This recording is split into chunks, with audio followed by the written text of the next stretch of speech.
Hey friend, it's Simply T, and I'm coming to you with our first Lazy Girl Beauty Hack ever.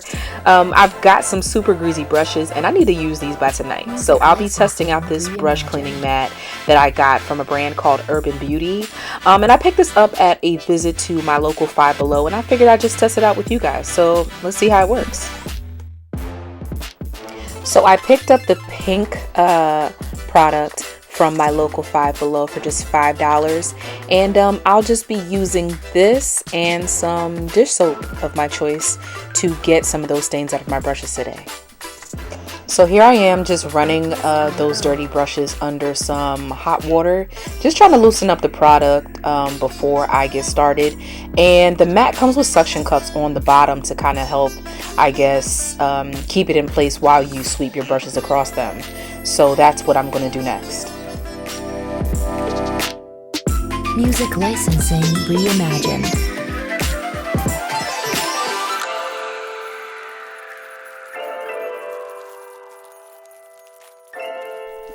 Alright, so first impression, I think it's pretty cool. I love the coarser textures on the mat.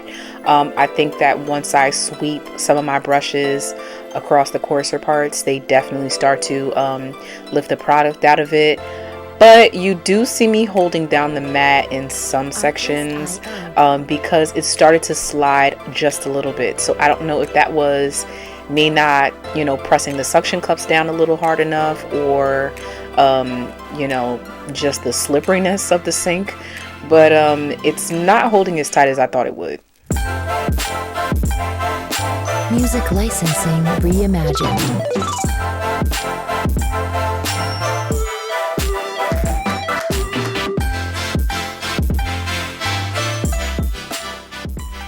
So once I'm done giving each of my makeup brushes a good rinse and still seeing some stains, I let it air dry, and this is the end result. All in all, I really do like this product. I mean, I'm going to go ahead and give it 3 out of 5 lazy stars, only because I wasn't able to see enough foundation come out of those foundation brushes. But as far as my eyeshadow brushes go, they were super duper clean by the end, and I would definitely use it again if I was in a jam. So check it out. Thanks so much for watching, and stay tuned for even more Lazy Girl Beauty hacks that'll help you stay glam in a jam. See you soon.